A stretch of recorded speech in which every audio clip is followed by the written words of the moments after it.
Testing of hypothesis നമ്മൾ last നിർത്തിയിട്ടുള്ളത്. അതിൽ ഒരു ഭാഗം എടുത്തു കഴിഞ്ഞതാണ്. ലാസ്റ്റ് ചാപ്റ്റർ അതേപോലെ വളരെ ഇമ്പോർട്ടൻ്റ് ആയിട്ടുള്ള പാർട്ടാണ് നമ്മളിപ്പോൾ ഇന്ന് എടുക്കാൻ പോകുന്നത്. ഇനി ആ കഴിഞ്ഞ ഭാഗത്തിന് അത് കംപ്ലീറ്റ് ചെയ്തിട്ടില്ല, ഇത് കഴിഞ്ഞ് നമ്മൾ കംപ്ലീറ്റ് ചെയ്യും. അപ്പോൾ നമ്മൾ എടുക്കാൻ പോകുന്നത് ഇതിൽ അനാലിസിസ് ഓഫ് വേരിയൻസ് അഥവാ അനോവ എന്ന് പറയുന്ന സാധനമാണ്. അത് 15 മാർക്കിന് നിങ്ങൾക്ക് വരും. അതിൻ്റെ പ്രൊസീജിയർ 4 മാർക്കിന് വരാൻ സാധ്യതയുണ്ട്. ഇത് കംപ്ലീറ്റ് ഇമ്പോർട്ടൻ്റ് ആണ്, മുഴുവൻ പഠിക്കേണ്ട സാധനമാണ്. അപ്പോൾ നമുക്ക് അനാലിസിസ് ഓഫ് വേരിയൻസ് നമ്മൾ അതിനൊന്ന് ബാക്കോട്ടേക്ക് പോയി കഴിഞ്ഞാൽ നമ്മൾ പഠിച്ച ഭാഗത്തേക്ക് പോയാൽ ടെസ്റ്റിംഗ് ഓഫ് ഹൈപ്പോത്തീസിസ് എന്ന് പറയുന്ന സാധനത്തിൽ വരുന്നതായത്. ഹൈപ്പോത്തീസിസ് എന്ന് പറഞ്ഞു കഴിഞ്ഞാൽ hypothesis means a statement subject to verification. Hypothesis means a statement subject to verification.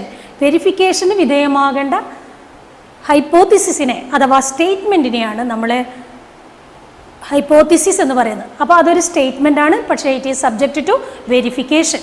അതിൽ നമുക്ക് വരുന്നത് 2 തരം ടെസ്റ്റുകളാണ്. ടെസ്റ്റിംഗ് ഓഫ് ഹൈപ്പോത്തീസിസിൽ 2 തരം ടെസ്റ്റുകളാണ് നമുക്ക് വരുന്നത്. ഒന്ന് പാരാമെട്രിക് ടെസ്റ്റ് എന്ന് പറയുന്നതും രണ്ടാമത്തത് നോൺ പാരാമെട്രിക് ടെസ്റ്റും. പാരാമെട്രിക് ടെസ്റ്റിലുള്ള സെറ്റ് ടെസ്റ്റ്, ടി ടെസ്റ്റ് നമ്മൾ പഠിച്ചു കഴിഞ്ഞു. അതിൽ വരുന്നതാണ് ഏത് എഫ് ടെസ്റ്റ് എന്ന് പറയുന്ന സാധനം. ഇനി പാരാമെട്രിക് ടെസ്റ്റ് കഴിഞ്ഞ് കഴിഞ്ഞാലുള്ളതാണ് നോൺ പാരാമെട്രിക് ടെസ്റ്റ്. അതിൽ നമുക്ക് ഇമ്പോർട്ടൻ്റ് ആയിട്ടുള്ള ഒന്ന് മാത്രമേ ഉള്ളൂ, അതാണ് കൈ സ്ക്വയർ ടെസ്റ്റ്. ഈ അനോവ പോലെ തന്നെ ഇമ്പോർട്ടൻ്റ് ആയിട്ടുള്ള സാധനമാണ് കൈ സ്ക്വയർ ടെസ്റ്റ്. രണ്ടും നമുക്ക് ക്വസ്റ്റ്യനിൽ വരുമ്പോൾ മാറിപ്പോകാൻ സാധ്യതയുണ്ട്. രണ്ടും റോ കോളം ആയിട്ട് അനലൈസ് ചെയ്യുന്ന സാധനമാണ്. പക്ഷേ കൈ സ്ക്വയർ ടെസ്റ്റിൽ നമ്മൾ ടോട്ടൽ ഉണ്ടാവും, അതുപോലെ അനോവയിൽ നമുക്ക് ടോട്ടൽ കാണാൻ പറ്റില്ല. ഇനി അനോവ എന്ന് പ്രത്യേകമായിട്ട് പറഞ്ഞിട്ട് ക്വസ്റ്റ്യനിൽ ചോദിക്കണമെന്നില്ല. ക്വസ്റ്റ്യൻ നോക്കിയാണ് നമ്മൾ അനോവയാണോ കൈ സ്ക്വയർ ആണോ എന്ന് മനസ്സിലാക്കുന്നത്. പക്ഷേ അനോവയിൽ അത് അനോവ എന്ന് പ്രത്യേകം പറയുന്ന കാര്യം കണ്ടിട്ടില്ല. അധികത്തിലും ചിലതിലുണ്ട് അനോവ എന്ന് കാണാം, അല്ലെങ്കിൽ അനാലിസിസ് ഓഫ് വേരിയൻസ് എന്നാണ് കാണാം. നമുക്കിത് എടുക്കാനുണ്ട്, അത് നമ്മൾ അടുത്ത ക്ലാസ് നമ്മളത് അനലൈസ് ചെയ്യും. ഇപ്പം നമ്മൾ അനാലിസിസ് ഓഫ് വേരിയൻസ് അഥവാ അനോവ എന്ന് പറയുന്ന സാധനത്തിലേക്കാണ് പോകുന്നത്. അപ്പോൾ ഇതിൽ നമ്മൾ ആദ്യത്തെ തിയറി പാർട്ട് പ്രൊസീജിയർ വരെയുള്ള സാധനം തിയറി ആയിട്ട് തന്നെ വരാറുണ്ട്. ആദ്യം 2 മാർക്കിനാണെങ്കിൽ ഈ പറയുന്ന സാധനം, ഈ ബോർഡിലുള്ള സാധനം നമ്മൾ എഴുതേണ്ടത് എന്താണ് അനോവ, വാട്ട് ഈസ് അനോവ എന്ന് ചോദിച്ചു കഴിഞ്ഞാൽ. പിന്നെ അതിൻ്റെ പ്രൊസീജിയർ ആണെങ്കിൽ അത് 4 മാർക്കിനാണ് വരിക. അപ്പം നമ്മൾ വാട്ട് ഈസ് അനോവ എന്നും പ്രൊസീജിയറും കൂടി എഴുതണം. പിന്നെ അതിൻ്റെ പ്രോബ്ലം വന്നു കഴിഞ്ഞാൽ അത് 15 മാർക്കിനായിരിക്കും. എങ്ങനെ വരികയെന്നറിയില്ല, കംപ്ലീറ്റ് പഠിക്കേണ്ടതാണ്, ചുരുക്കിയിട്ടാണ് തരുന്നത്. ഇത് മുഴുവൻ നിങ്ങൾക്ക് പഠിക്കാനുള്ളതാണ്. അപ്പോൾ നമുക്ക് നോക്കാമല്ലോ. അനാലിസിസ് ഓഫ് വേരിയൻസ് അഥവാ അനോവ എന്ന് പറഞ്ഞാൽ എന്താണ്? It may be defined as the analysis of 2 or more variables. 2 അതിലധികമോ വേരിയബിളുടെ അനാലിസിസ് ആണ് ഇത് അനാലിസിസ് ഓഫ് വേരിയൻസ് എന്ന് പറയുന്നത്. ഇത് ഒരു സ്റ്റാറ്റിസ്റ്റിക്കൽ ടെക്നിക്കാണ്. അപ്പോൾ ANOVA is a statistical technique which analyse the variance of 2 or more variables. ഇനി അടുത്തതായിട്ട് വരുന്നത് test whether the difference. That means നമ്മൾ അനലൈസ് ചെയ്യുന്ന 2 അതിലധികമോ വേരിയബിളാണ്. ഈ വേരിയബിൾ തമ്മിലുള്ള ഡിഫറൻസ് സിഗ്നിഫിക്കൻ്റ് ആണോ അല്ലയോ എന്നാണ് ഇത് പരിശോധിക്കുന്നത്. That means test whether the difference is due to chance or not. That means due to chance or any significant difference between the variables. പിന്നെ അതുപോലെ തന്നെ ഇവിടെ നമ്മൾ use the statistical test called F test. ഇവിടെ നമ്മൾ F test ആണ് use ചെയ്യുന്നത്. അറിയാം, എഫ് ടെസ്റ്റ് നോക്കിയാൽ നിങ്ങൾ പാരാമെട്രിക് ടെസ്റ്റാണ്. എന്താ പാരാമെട്രിക്കും നോൺ പാരാമെട്രിക്കും തമ്മിലുള്ള വ്യത്യാസം? പോപ്പുലേഷൻ എടുക്കുന്ന സാമ്പിളിനെ ബേസ് ചെയ്തിട്ടുള്ള ടെസ്റ്റാണ് പാരാമെട്രിക് ടെസ്റ്റ് എന്ന് പറഞ്ഞാൽ. നോൺ പാരാമെട്രിക് എന്ന് പറഞ്ഞു കഴിഞ്ഞാൽ പോപ്പുലേഷനോ സാമ്പിളോ എന്നുള്ള വ്യത്യാസമില്ല, മുഴുവനെയും ടെസ്റ്റ് ചെയ്യുന്നതാണ് നോൺ പാരാമെട്രിക് ടെസ്റ്റ് എന്ന് പറയുന്നത്. അതിൽ കൈ സ്ക്വയർ ടെസ്റ്റേ നമ്മൾ ഇമ്പോർട്ടൻ്റ് ആയിട്ട് പഠിക്കുന്നുള്ളൂ. കൂടുതൽ ടെസ്റ്റുകൾ ഉണ്ട്, പക്ഷെ നമുക്ക് വേണ്ടത് കൈ സ്ക്വയർ ടെസ്റ്റ് മാത്രമാണ്. ഇപ്പം നമ്മൾ എഫ് ടെസ്റ്റിനെ കുറിച്ചാണ് പറയുന്നത്. സെറ്റ് ടെസ്റ്റ് നമ്മൾ പഠിച്ചിട്ടുണ്ട്, ടി ടെസ്റ്റും പഠിച്ചിട്ടുണ്ട്. എഫ് ടെസ്റ്റ് എന്ന് പറഞ്ഞു കഴിഞ്ഞാൽ വേരിയൻസിനെ ടെസ്റ്റ് ചെയ്യലാണ് എഫ് ടെസ്റ്റ് എന്നുകൊണ്ട് ഉദ്ദേശിക്കുന്നത്. അപ്പോൾ നമ്മൾ ഇപ്പോൾ എന്താണ് അനാലിസിസ് ഓഫ് വേരിയൻസ് എന്ന് പറഞ്ഞു. ഈ എഴുതിയിട്ടുള്ള ഈ 3 സാധനത്തിന് ഒന്നിച്ച് നിങ്ങളൊരു പാരഗ്രാഫ് എഴുതി കഴിഞ്ഞാൽ വാട്ട് ഈസ് അനോവ എന്ന് ചോദിച്ച സാധനമായി. ഈ 3 എണ്ണം, that means the analysis of variance is a technique or it is a statistical technique which analyze the variance of 2 or more variables എന്ന് എഴുതി കഴിഞ്ഞാൽ അതും അതുപോലെ തന്നെ ഈ വരുന്ന 2 ഭാഗത്തെ നമ്മൾ സെൻറ്റൻസ് ആക്കിയിട്ട് എഴുതിയാൽ നമുക്ക് 2 മാർക്കിൻ്റെ സാധനമായി. അതും ക്യാരക്ടറിസ്റ്റിക്സ് എന്ന് പറയുമ്പോൾ അതിനെ നമ്മൾ 3 പോയിന്റുകളാക്കിയിട്ട് അതിനെ തന്നെ നമ്മൾ തന്നിരിക്കുകയാണ് ക്യാരക്ടറിസ്റ്റിക്സ്. അപ്പോൾ ഒന്നാമത് നമ്മൾ പറഞ്ഞു it is a statistical technique which analyse the variance of 2 or more variables. പിന്നെ ഉള്ളത് test whether the difference is due to chance or not and it is a F test. ഇനി എഫ് ടെസ്റ്റ് എന്ന് പറയുന്നത് നമ്മൾ നേരത്തെ പഠിച്ചിട്ടുണ്ട്. ഫിഷറുടെ പേരുമായിട്ട് PA Fisher എന്ന് പറയുന്ന ആളുടെ പേരുമായിട്ട് ബന്ധപ്പെട്ടിട്ടാണ് എഫ് ടെസ്റ്റ്. സെറ്റ് ടെസ്റ്റും എഫ് ടെസ്റ്റും അയാളുടെ തന്നെയാണ്. സെറ്റ് നമ്മൾ നേരത്തെ പഠിച്ചിട്ടുണ്ട്, എഫ് ടെസ്റ്റും അയാളുടെ തന്നെയാണ്. അയാളുടെ പേരുമായിട്ട് ബന്ധപ്പെടുത്തിയിട്ടാണ് അതിന് എഫ് ടെസ്റ്റ് എന്ന് പറയുന്ന പേര് വന്നത്. ഇനി നമുക്കിതിൻ്റെ പ്രൊസീജിയർ വേണം. പ്രൊസീജിയർ പഠിച്ചു കഴിഞ്ഞാലേ പ്രോബ്ലം ചെയ്യാൻ പറ്റുള്ളൂ. അപ്പോൾ പ്രൊസീജിയർ ഇമ്പോർട്ടൻ്റ് ആണ്. പ്രൊസീജിയർ മാത്രവും നമുക്ക് ഷോർട്ടായിട്ട് ചോദിക്കാറുണ്ട്. അപ്പോൾ ഇത് നിങ്ങൾ എഴുതി കഴിഞ്ഞിട്ട് ഞാൻ ഇത് മായ്ക്കാൻ പോവാണ്. പ്രൊസീജിയറാണ് നമ്മൾ ഇനിയിപ്പോൾ ചെയ്യാൻ പോകുന്നത്. പ്രൊസീജിയർ ബോർഡിൽ എഴുതി ഈ നോട്ട് തന്നെ മതി, ഇപ്പോൾ പറഞ്ഞ നോട്ട് തന്നെ മതി. കാരണം ഇത് എഴുതി കഴിഞ്ഞാൽ ഇതിനെ നമ്മൾ ഒന്നിച്ച് എഴുതി കഴിഞ്ഞാൽ 2 മാർക്കിൻ്റെതായി. അതും എഴുതി ഈ സാധനം പോയിൻ്റായിട്ട് ഇത് ക്യാരസ് ആണ്. ഇത് എഴുതി കഴിഞ്ഞ് കഴിഞ്ഞാൽ നമുക്ക് 4 മാർക്കിന് അതിൻ്റെ കൂടെ പ്രൊസീജിയറും കൂടി എഴുതി കഴിഞ്ഞാൽ 4 മാർക്കാണ്. പ്രൊസീജിയർ മാത്രമായിട്ടും ചോദിക്കാം. പ്രൊസീജിയർ ചോദിക്കുമ്പോൾ ഒരു ഇൻട്രൊഡക്ഷൻ വേണം. അപ്പോൾ ഇത് തന്നെയാണ്, ഈ 3 പോയിന്റ് തന്നെയാണ് എഴുതേണ്ടത്. എന്ന് പറഞ്ഞാൽ analyse the variance of 2 or more variables. അതുപോലെ തന്നെ ഇത് ഈ ഡിഫറൻസ് ചാൻസ് കൊണ്ടാണോ അല്ലെങ്കിൽ സിഗ്നിഫിക്കൻ്റ് ആയിട്ടുള്ള ഡിഫറൻസ് ഉണ്ടോ, അത് എഫ് ടെസ്റ്റ് നമ്മൾ യൂസ് ചെയ്യുന്നു. എഫ് ടെസ്റ്റിന് നമ്മൾ നേരത്തെ ചെയ്തിട്ടുണ്ട്, അതിൽ എഴുതിയിട്ടുണ്ട് larger variance divided by smaller variance ആണ് നമ്മൾ വേരിയൻസ് കാണാനുള്ള ഇക്വേഷൻ. ഇനി നമ്മൾ പ്രൊസീജിയറിലേക്ക് പോവാണ്. പ്രൊസീജിയർ അഥവാ സ്റ്റെപ്സ് എന്നാണ് നമ്മളിതിനെ പറയുന്നത്. അപ്പോൾ നമ്മൾ ഇതിൽ 7 പ്രൊസീജിയർ ഉള്ളത്. നമുക്ക് 2 തരം അനോവയുണ്ട്. ഒന്ന് 1 way അനോവ, രണ്ടാമത്തത് 2 way അനോവ. 1 way അനോവയിൽ ഒന്നിൻ്റെ ഡിഫറൻസ് ബാധകമാകുന്നത് ഒരു വേരിയബിൾ മാത്രമായിരിക്കും. ഫോർ എക്സാമ്പിൾ ഇപ്പോൾ നമ്മൾ ക്രോപ്പ്, അങ്ങനെ വിളവുകളെ പല കാര്യങ്ങൾ വിളവുകളെ ബാധിക്കുന്നുണ്ട്. അതിൽ മഴയുടെ അളവുണ്ട്, വിത്തിൻ്റെ ഗുണമുണ്ട്, പിന്നെ അതുപോലെ പല ഘടകങ്ങളുണ്ട്. അതിൽ ഒന്നിനെ മാത്രം എടുക്കുക. അപ്പോൾ മഴയുടെ അളവ് നമ്മുടെ വിളവിനെ എങ്ങനെ ബാധിക്കുന്നു എന്ന് മാത്രം അനലൈസ് ചെയ്യുമ്പോൾ അത് 1 way ആണ്. ഇനി ഒന്നിലധികം വേരിയബിൾസ് അനലൈസ് ചെയ്യുമ്പോഴാണ് അത് 2 way. നമുക്ക് 1 way ആണ്, എസ്സേക്ക് 1 way തന്നെയാണ് ചോദിക്കാറ്. പക്ഷേ 2 wayയുടെ ചോദിക്കുന്നുണ്ടെങ്കിൽ വളരെ സിമ്പിളായി ചോദിക്കുള്ളൂ. 2 wayയുടെ പ്രൊസീജിയർ എസ്സേക്ക് അടക്കം ചോദിക്കുന്നതായിട്ട് കണ്ടിട്ടുണ്ട്. അപ്പോൾ 1 wayയും പഠിക്കണം, 2 wayയും പഠിക്കണം. 1 wayയും 2 wayയും ആയിട്ട് ചെറിയ വ്യത്യാസം. എന്നാൽ 1 wayയിൽ നമ്മൾ ഒരു 7 പ്രൊസീജിയർ പഠിക്കുമ്പോൾ 10-11 പ്രൊസീജിയർ ഏതിൽ വരും? 2 way അനാലിസിസിൽ വരും. 1 way പഠിച്ചു കഴിഞ്ഞാൽ 2 wayയിൽ 2-3 കാര്യങ്ങൾ കൂടി ആഡ് ചെയ്ത് കഴിഞ്ഞാൽ നമുക്ക് ഏതാവും? 2 way അനോവ എന്ന് പറയുന്ന സാധനമാവും. അപ്പോൾ നമുക്ക് പ്രൊസീജിയറിലേക്ക് പോകാം, അഥവാ സ്റ്റെപ്സിലേക്ക് പോകാം. ഓക്കെ, അപ്പോൾ സ്റ്റെപ്സിൽ നമ്മൾ ആദ്യത്തെ സ്റ്റെപ്പ് എന്ന് പറഞ്ഞു കഴിഞ്ഞാൽ നമുക്ക് 7 സ്റ്റെപ്പുകളാണുള്ളത്. ആദ്യത്തെ സ്റ്റെപ്പ് നമ്മൾ നേരത്തെ കണ്ടത് തന്നെയാണ്. Setup null and alternative hypothesis ആണ് ഒന്നാമത്തെ സ്റ്റെപ്പായിട്ട് വരുന്നത്. അപ്പോൾ അത് നമ്മൾ പുതുതായിട്ട് പഠിക്കുന്നതല്ല, പക്ഷേ ആ സ്റ്റെപ്പ് മാത്രമേ ഇതിൽ ഉള്ളൂ, ബാക്കിയെല്ലാം പുതിയതായിട്ടുള്ള സാധനമാണ്. അപ്പോൾ നമ്മൾ എന്താ ചെയ്യുന്നത്? Setup null. നള്ളിന് നമ്മൾ HO എന്നാണ് ചെയ്യുന്നത്, H0 എന്നുള്ള പേരിലാണ് നൾ. ആൻഡ് ആൾട്ടർനേറ്റീവിന് നമ്മൾ H1 എന്നാണ് പറയാം. അപ്പോൾ ഫസ്റ്റ് നമ്മൾ ചെയ്യേണ്ടത് സെറ്റ് ചെയ്യുക. ഏതൊക്കെ? H0 ഉം H1 സെറ്റ് ചെയ്യുക. H1 ആൾട്ടർനേറ്റീവ് ഹൈപ്പോത്തിസിസ് ആണ്. അപ്പോൾ എന്താ ഹൈപ്പോത്തിസിസ് എന്ന് പറഞ്ഞാൽ? Hypothesis is a statement subject to verification. അപ്പോൾ 2 തരം സ്റ്റേറ്റ്മെൻറ്റുകളാണ് നമുക്കുള്ളത്. ഒന്ന് നൾ ആയിട്ടുള്ളതും മറ്റൊന്ന് ആൾട്ടർനേറ്റീവ് ആയിട്ടുള്ളതും. നൾ എന്ന് പറഞ്ഞാൽ ഇത് ഒറിജിനൽ ഹൈപ്പോത്തിസിസ് ആണ്. നൾ ഹൈപ്പോത്തിസിസ് അതിലെന്താ പറയുന്നത്? There is no significant difference എന്ന് പറയുന്നതാണ് ഏത്? H0 എന്ന് പറയുന്നത്. നോ സിഗ്നിഫിക്കൻറ്റ് ഡിഫറൻസ്, ഒരു ഡിഫറൻസും ഇല്ല എന്ന് പറയുന്നതിനെ H0 എന്നും, H0 അല്ലെങ്കിൽ ആ ഹൈപ്പോത്തിസിസ് എന്തായിരിക്കും? H1 അഥവാ ആൾട്ടർനേറ്റീവ് ഹൈപ്പോത്തിസിസ് ആയിരിക്കും. അപ്പോൾ നമ്മൾ ആ സെറ്റപ്പ് എന്നതിൽ എഴുതുന്നത് ആദ്യം നമ്മൾ H0 എന്ന് എഴുതും. H0 എന്താ വരുന്നത് പറഞ്ഞാൽ there is no significant difference between എന്താണോ നമ്മൾ അനാലിസിസിന് വേണ്ടി എടുത്തിരിക്കുന്നത് അത് തമ്മിൽ വ്യത്യാസമില്ല. അതിൽ ഈൽഡ് ആകാം, ക്രോപ്പ് ആകാം, എന്താ തന്നതെന്ന് വെച്ചാൽ അത്. അപ്പോൾ ഇവിടെ എന്താ ചെയ്താൽ ദർ ഈസ് നോ എന്ന് എഴുതി കഴിഞ്ഞ് കഴിഞ്ഞാൽ ഏതായി? There is no significant difference. അപ്പോൾ ഇതിൽ ദർ ഈസ് നോ എന്നാണ്ടാവുക, രണ്ടാമത്തേൽ ദർ ഈസ് എന്നാണ്ടാവുക. There is no significant difference. എന്താണോ തന്നിരിക്കുന്നത് അത് തമ്മിൽ ഒരു ഡിഫറൻസും ഇല്ല. There is no significant difference എന്ന് പറയുമ്പോൾ അത് H0 ആണ്. H1 ദർ ഈസ് എന്നാണ് വരിക. H1 എന്ന് പറഞ്ഞാൽ ആൾട്ടർനേറ്റീവ് ഹൈപ്പോത്തിസിസ് ആണ്. ആൾട്ടർനേറ്റീവ് ഹൈപ്പോത്തിസിസിൽ ദർ ഈസ് എന്നാണ് വരിക. There is significant difference. ഇതിൽ ദർ ഈസ് നോ, ഇതിൽ ദർ ഈസ് സിഗ്നിഫിക്കൻറ്റ് ഡിഫറൻസ് എന്ന് വരുമ്പോൾ എന്തായി? അത് H1 ആയി. അപ്പോൾ ഫസ്റ്റ് സ്റ്റെപ്പാണ് നമ്മൾ പറഞ്ഞത് setup null and alternative hypothesis. Null ഹൈപ്പോത്തീസിന് H0 എന്നും ആൾട്ടർനേറ്റീവ് ഹൈപ്പോത്തീസിന് H1 എന്നാണ് പറയുന്നത്. ഇതിൽ H0 നമ്മൾ എന്ത് പറയുന്നു? രണ്ട് ഹൈപ്പോത്തീസിസും തമ്മിൽ അല്ലെങ്കിൽ രണ്ട് വേരിയബിളും തമ്മിൽ ഡിഫറൻസ് ഇല്ല. അപ്പോൾ there is no significant difference. ഇതിലെന്ത് പറയും? ദർ ഈസ് സിഗ്നിഫിക്കൻറ്റ് ഡിഫറൻസ് എന്ന് പറഞ്ഞാൽ നമ്മുടെ ഒന്നാമത്തെ പ്രൊസീജിയറായി. അപ്പോൾ setup null and alternative hypothesis. ഇനി നമ്മൾ രണ്ടാമത്തേലേക്ക് വരിക. നമ്മൾ നേരത്തെ പറഞ്ഞിട്ട് നമ്മൾ പഠിച്ചതിൽ നേരത്തെ ആക്കുകയാണെങ്കിൽ സെറ്റ് ടെസ്റ്റ് ടി ടെസ്റ്റിലൊക്കെ വരുന്നത് ദർ ഈസ് ഇത് ഈ പറഞ്ഞ പോലെ തന്നെ നള്ളും പറയും ആൾട്ടർനേറ്റീവും പറയും. അതിനുശേഷം നമ്മൾ പറഞ്ഞത് എന്താ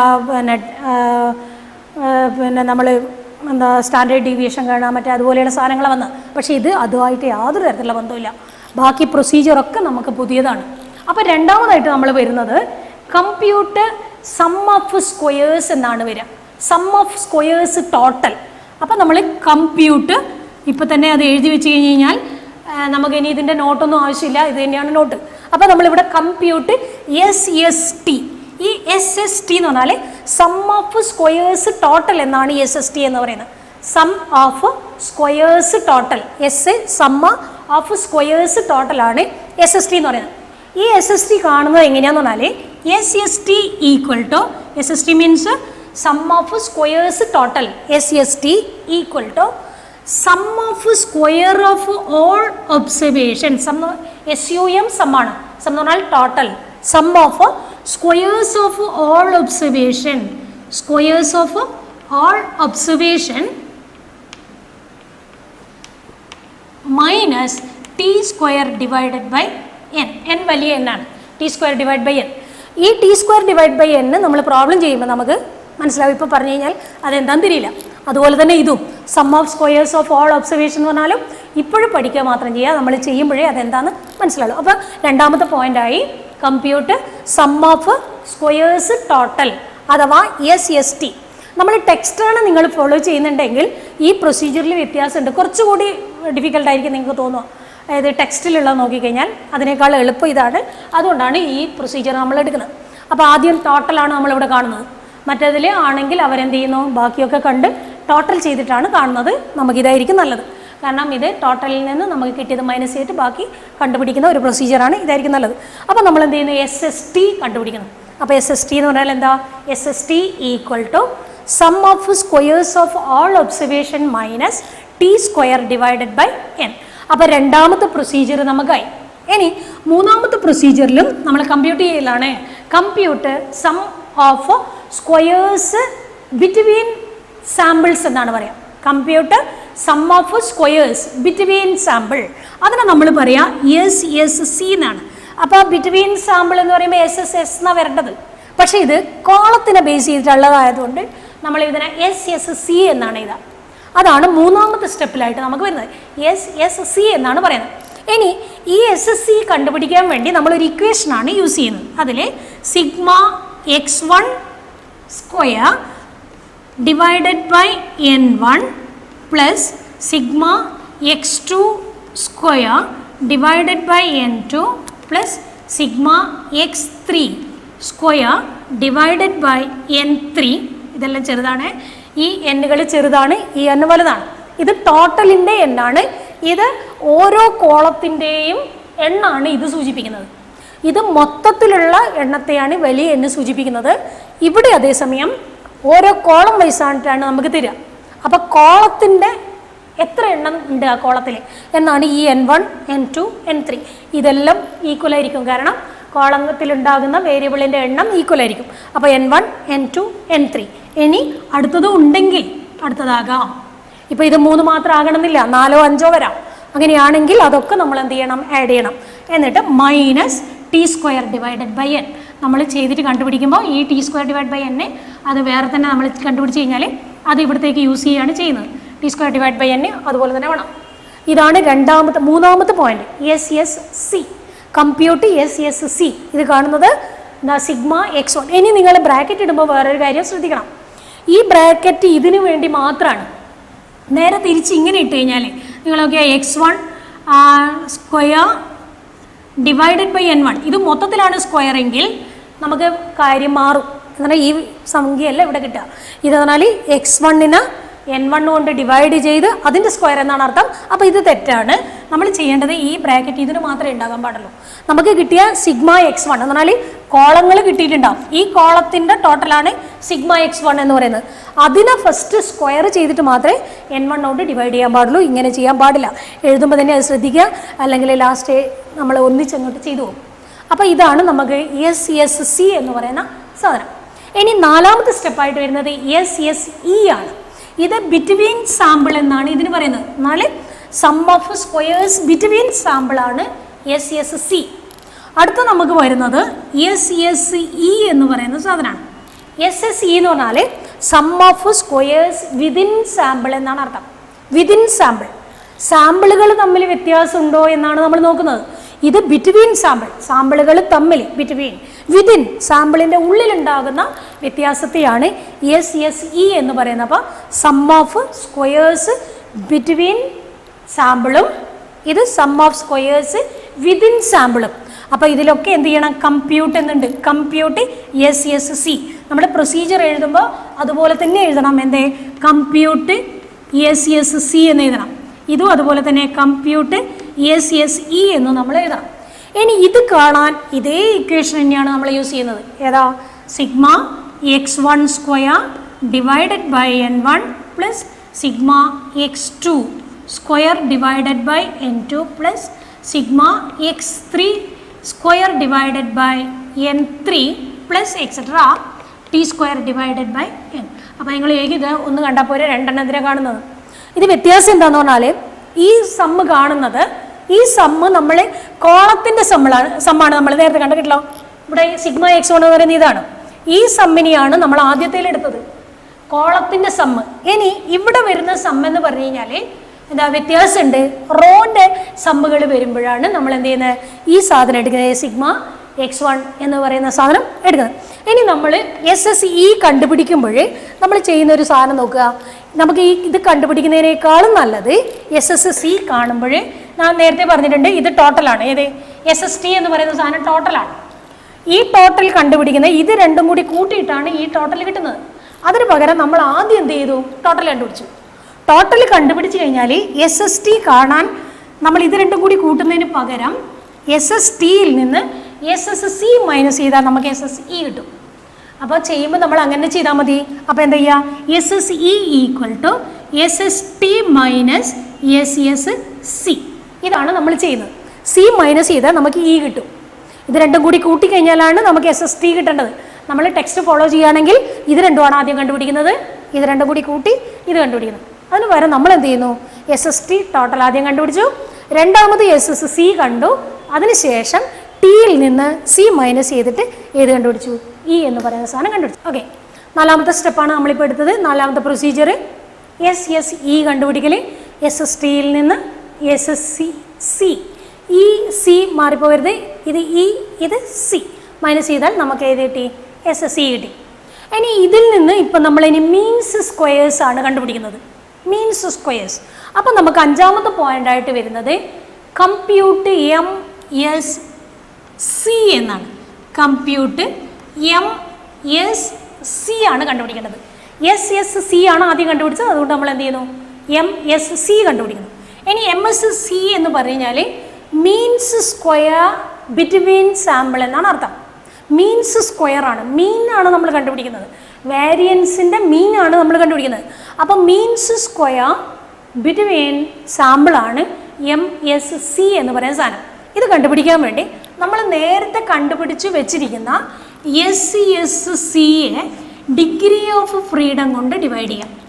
DF അഥവാ degree of freedom. Degree of freedom എന്ന് പറഞ്ഞാൽ ഇവിടെ C-1 ആണ്. അപ്പോൾ നമുക്ക് ഇക്വേഷൻ എങ്ങനെ കിട്ടും? MSC ഈക്വൽ ടു, അപ്പോൾ നമ്മൾക്ക് താഴെ എഴുതാൻ MSC equal to SSC divided by degree of freedom C-1 ആണ്.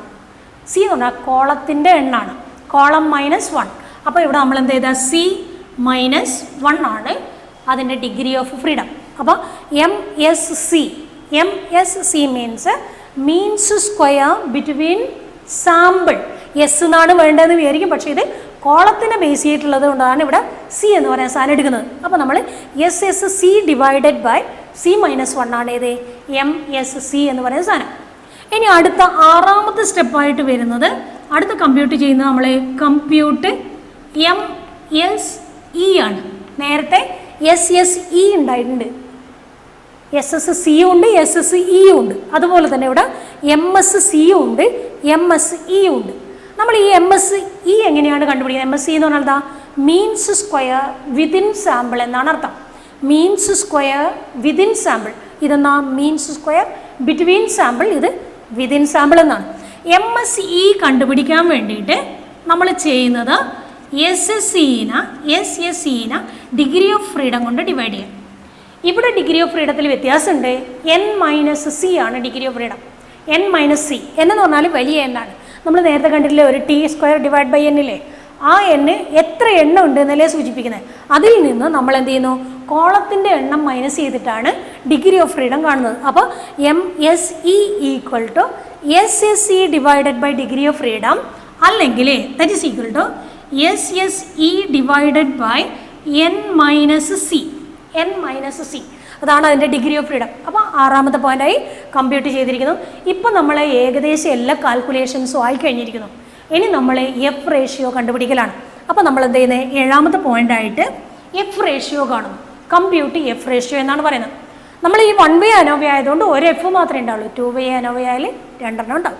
ഇവിടെ നമ്മൾ എഫ് ഈസ് ഈക്വൽ ടു നമുക്ക് കണ്ടുപിടിക്കേണ്ടത് അനോവ എന്ന് പറഞ്ഞാൽ എഫ് ടെസ്റ്റ് ആണ്.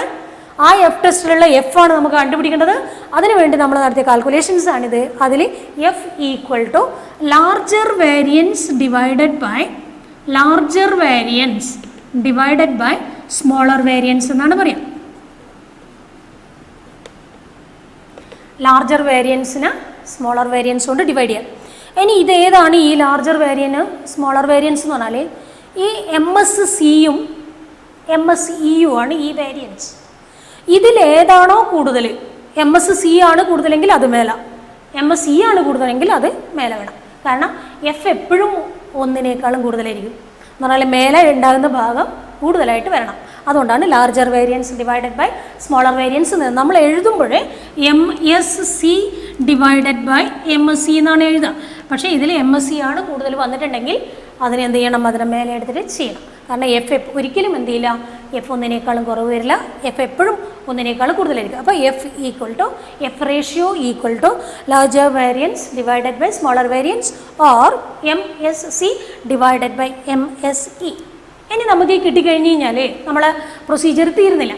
നമ്മൾ ഈ കിട്ടിയ സാധനത്തെ നമ്മൾ 10, 11 നമുക്ക് എന്തായാലും വരുന്നുണ്ട്. ഈ കിട്ടിയ സാധനത്തെ നമ്മൾ ഒരു ടേബിളിലേക്ക് മാറ്റണം. അനോവ ടേബിൾ എന്ന് പറയുന്ന ഒരു ടേബിളുണ്ട്.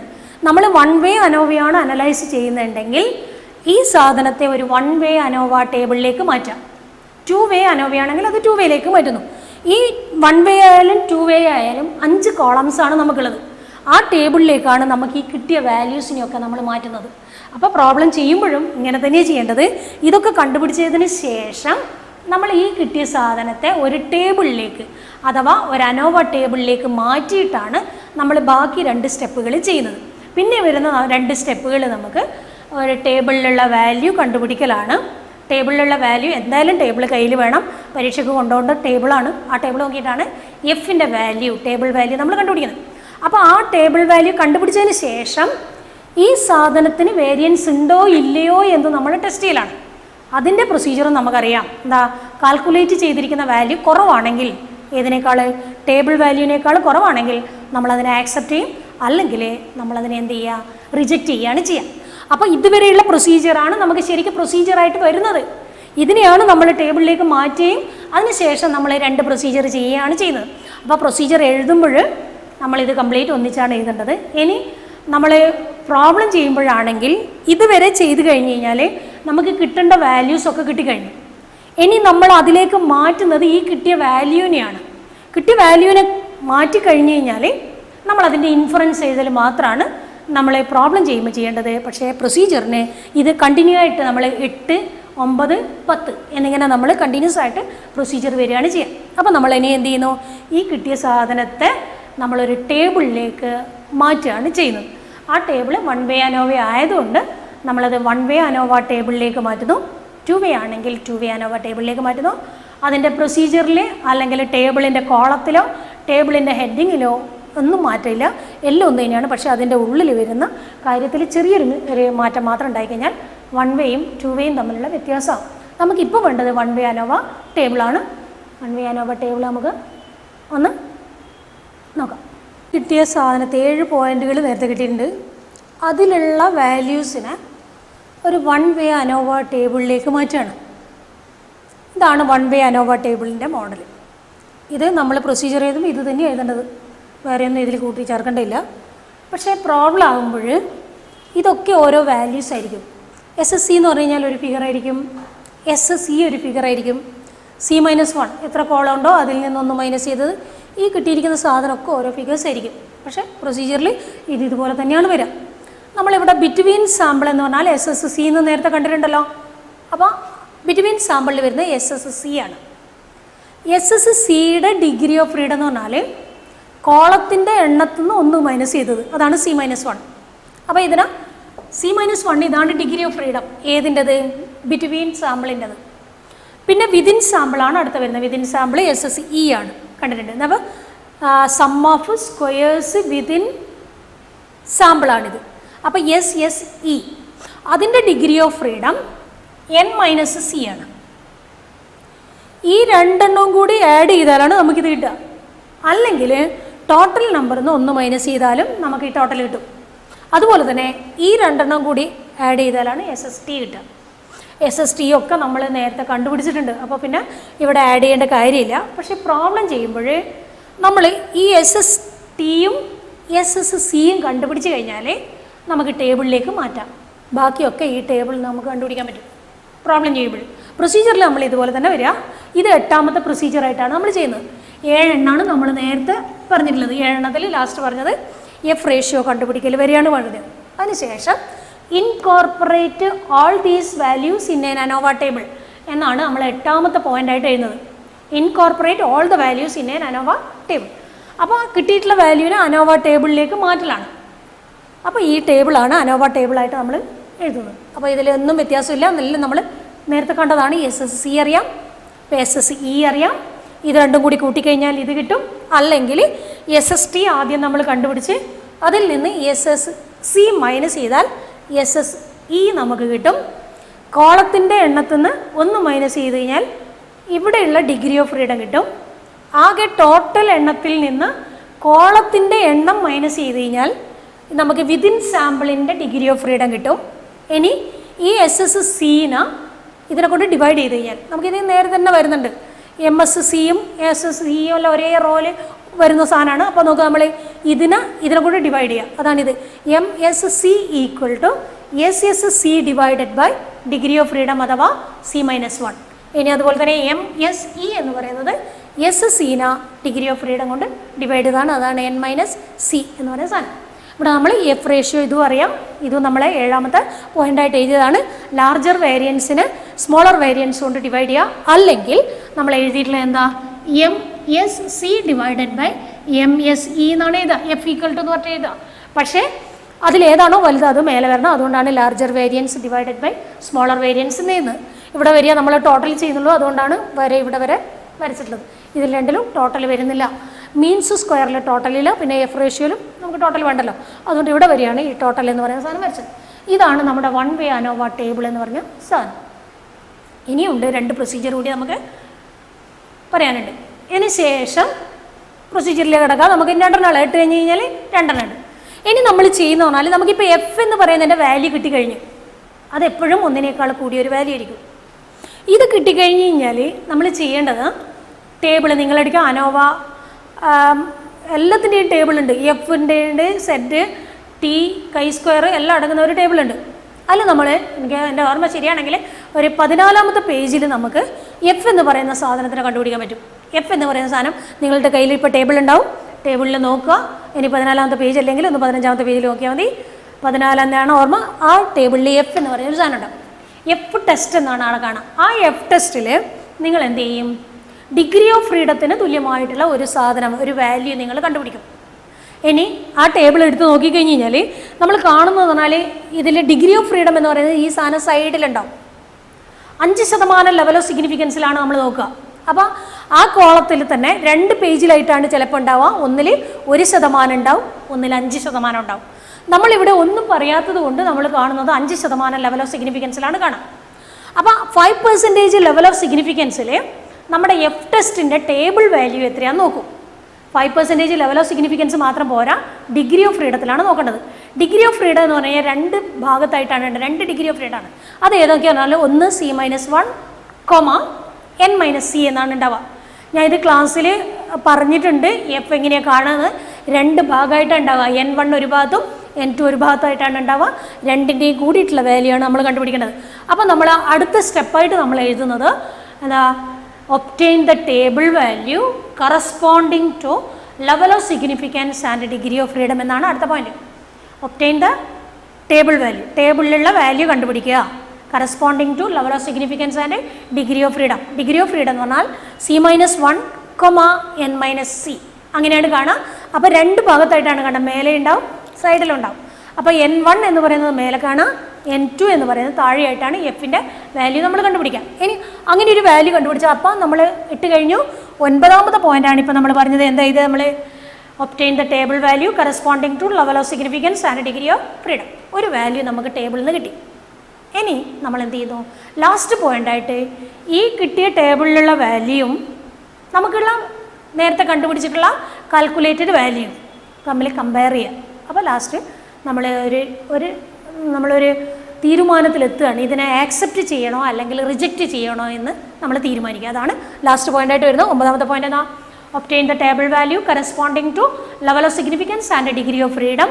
ഇനി അത് കഴിഞ്ഞ് കഴിഞ്ഞാൽ ലാസ്റ്റ് നമ്മൾ ചെയ്യുന്നത് decide whether to accept or to reject the null hypothesis. അപ്പോൾ ലാസ്റ്റ് പോയിൻ്റായിട്ട് 10ാമത്തെ പോയിൻ്റായിട്ട് എഴുതാം, the decide whether to accept or to reject. നമ്മൾ ആക്സെപ്റ്റ് ചെയ്യണോ അല്ലെങ്കിൽ റിജക്റ്റ് ചെയ്യണോ, എപ്പോഴാണ് നമ്മൾ ആക്സെപ്റ്റ് ചെയ്യുന്നതെന്നാണ്. അപ്പോൾ 10ൽ എഴുതാം ആക്സെപ്റ്റ് ചെയ്യുന്നത് എപ്പോഴാണെന്ന് പറഞ്ഞാൽ കാൽക്കുലേറ്റ് ചെയ്തിട്ടുള്ള വാല്യൂവിനെ നമ്മൾ പറയുക, കാൽക്കുലേറ്റഡ് വാല്യൂവിനെ CV എന്നാണ് പറയുക. കാൽക്കുലേറ്റഡ് വാല്യൂ എപ്പോഴും കുറയണം, ഏതിനേക്കാളും TVയേക്കാളും ടേബിളിലുള്ള വാല്യൂവിനേക്കാളും കുറയണം. എന്നാൽ മാത്രമേ നമ്മൾ എന്ത് ചെയ്യുള്ളൂ, ആക്സെപ്റ്റ് ചെയ്തുള്ളൂ. ഏതിനെ, H0നെ ആക്സെപ്റ്റ് ചെയ്യുള്ളൂ, അല്ലെങ്കിൽ നമ്മൾ റിജക്റ്റ് ചെയ്യുകയാണ് ചെയ്യുക. അപ്പോൾ ഇത്രയാണ് നമ്മളിതിൻ്റെ പ്രൊസീജിയറായിട്ട് എഴുതുന്നത്. അപ്പോൾ ഇതിൽ നോക്കുക, നമ്മൾ decide whether to accept or to reject the null hypothesis ആണ്. നൾ ഹൈപ്പോത്തിസിനെ ആക്സെപ്റ്റ് ചെയ്യണോ റിജക്റ്റ് ചെയ്യണം. എപ്പോഴും ആക്സെപ്റ്റ് ചെയ്യും, നമുക്ക് കാൽക്കുലേറ്റ് ചെയ്തിട്ടുള്ള വാല്യൂ, ദാറ്റ് മീൻസ് ഈ വാല്യൂ ആണ് എഫ് എന്ന് പറയുന്ന വാല്യൂ, ഒന്നിനേക്കാൾ കൂടുതലുള്ള ഒരു വാല്യൂ, അത് നമുക്ക് ടേബിളിൽ നിന്ന് ഇപ്പം നമ്മൾ കണ്ടുപിടിച്ച വാല്യൂവിനേക്കാളും കുറവാണെങ്കിൽ, കാൽക്കുലേറ്റഡ് വാല്യൂ കുറവാണെങ്കിൽ നമ്മൾ എന്ത് ചെയ്യുന്നു, H0നെ ആക്സെപ്റ്റ് ചെയ്യുന്നു, അല്ലെങ്കിൽ നമ്മൾ H1നെ ആക്സെപ്റ്റ് ചെയ്യുന്നു എന്നാണ് റിജക്റ്റ് ചെയ്യുന്നത്. ഇതിനെ H0നെ റിജക്റ്റ് ചെയ്യുന്നു. അപ്പോൾ ഇത്രയായി കഴിഞ്ഞാൽ നമ്മുടെ പ്രൊസീജിയറായി എന്ന് പറഞ്ഞാൽ നിങ്ങൾ പഠിച്ചു കഴിഞ്ഞാൽ എന്തായാലും നിങ്ങൾക്കൊരു 15 മാർക്കായി എന്നാണ് ഞാൻ പറയാം. കാരണം ഇതിൻ്റെ പ്രോബ്ലം കൂടി ചെയ്ത് കഴിഞ്ഞാൽ, പ്രോബ്ലം ചെയ്യണമെങ്കിൽ ഈ പ്രൊസീജിയർ എന്തായാലും പഠിക്കണം. പ്രോബ്ലം ചെയ്യുമ്പോൾ പ്രൊസീജിയർ ഇല്ലാതെ പ്രോബ്ലം ചെയ്യാൻ പറ്റില്ല, പിന്നെ പ്രൊസീജിയർ മാത്രമായിട്ടും ചോദിക്കാം. അതുകൊണ്ട് ബൈ ഹാർട്ട് ചെയ്യാം. അപ്പോൾ പ്രൊസീജിയർ നമ്മൾ കംപ്ലീറ്റ് ആയിട്ടുണ്ട്. ഇനി നമുക്കിതേ വെച്ച് നമുക്കൊരു പ്രോബ്ലം എങ്ങനെ ചെയ്യാമെന്ന്, പ്രൊസീജിയർ അറിഞ്ഞതുകൊണ്ട് പ്രോബ്ലം ചെയ്യണമെന്നില്ല, പക്ഷേ പ്രോബ്ലം ഒന്ന് ചെയ്ത് നോക്കിക്കഴിഞ്ഞാൽ പ്രൊസീജിയർ പഠിക്കാതെ ചെയ്യാൻ പറ്റില്ല എന്ന് നമുക്കറിയാം. അപ്പോൾ നമ്മൾ നെക്സ്റ്റ് നമുക്കൊരു പ്രോബ്ലത്തിലേക്ക്